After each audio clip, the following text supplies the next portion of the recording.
নমস্কার বন্ধুরা, মেঘার সাথে বাঙালিয়ানাতে আপনাদের সবাইকে স্বাগত। আজ নিয়ে এসেছি দারুণ সুস্বাদু এবং সম্পূর্ণ নিরামিষ আলু মেথি বা মেথি শাক ভাজার রেসিপি। আমি এখানে 200 গ্রাম ওজনের এক আটি মেথি শাক নিয়ে মেথি শাকের শুধু পাতাগুলো নিয়েছি, ডাঁটিগুলো কিন্তু সবটাই ফেলে দিয়েছি। সমস্ত পাতাগুলো ছাড়িয়ে নেওয়ার পর মেথি শাকটাকে খুব ভালো করে ধুয়ে জল ঝরিয়ে নিয়েছি। এবার শাকটাকে একটা ছুরির সাহায্যে একদম কুচিয়ে কেটে নেব। গরম ভাত বা রুটির সাথে এই আলু মেথি খেতে কিন্তু দুর্দান্ত লাগে। যে পরিমাণ উপকরণ আমি এখানে নিয়েছি তাতে এটা দুজনের জন্য সাফিসিয়েন্ট হবে। আপনারা আপনাদের প্রয়োজন মতো পরিমাণটা বাড়িয়ে বা কমিয়েও নিতে পারেন।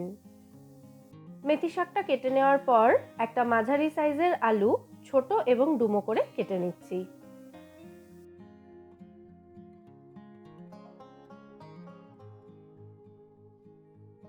এবার চলে যাচ্ছি মেন রান্নার প্রসেসে। একটা কড়াই ভালো করে গরম করে তার মধ্যে 2 চা চামচ মতো সর্ষের তেল দিয়ে দিয়েছি। তেলটা গরম হয়ে গেলে এর মধ্যে হাফ চা চামচ মতো পাঁচ ফোড়ন এবং একটা শুকনো লঙ্কা দিয়ে দিতে হবে। ফোড়নটাকে খুব ভালো করে ভেজে নিতে হবে পাঁচ ফোড়নের মিষ্টি গন্ধ বেরোনো পর্যন্ত। তারপর এর মধ্যে দিয়ে দিতে হবে ডুমো করে কেটে রাখা আলুটা। আপনারা চাইলে পাঁচ ফোড়নের পরিবর্তে গোটা জিরে বা কালো জিরেও ফোড়নে ব্যবহার করতে পারেন। আলুটাকে একবার ভালো করে নাড়াচাড়া করে দেওয়ার পর কড়াইটাকে ঢাকা দিয়ে এটাকে লো টু মিডিয়াম ফ্লেমে কিছুক্ষণ ভেজে নিতে হবে।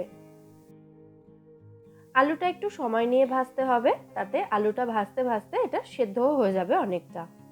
দেখুন আলুটা ভালো মতো ভাজা হয়ে গেছে। তো এরপর এর মধ্যে দিয়ে দিচ্ছি আমি স্বাদ অনুযায়ী নুন, 1/4 চা চামচ হলুদ গুঁড়ো এবং হাফ চা চামচ মতো ভাজা মশলা গুঁড়ো। এখানে গোটা জিরে, শুকনো লঙ্কা এবং তেজপাতা শুকনো কড়াইতে ভেজে গুঁড়ো করা রয়েছে। আর দিয়েছি একটা কাঁচা লঙ্কা কুচি। ঝালটা অবশ্যই যে যার স্বাদ অনুযায়ী দেবেন।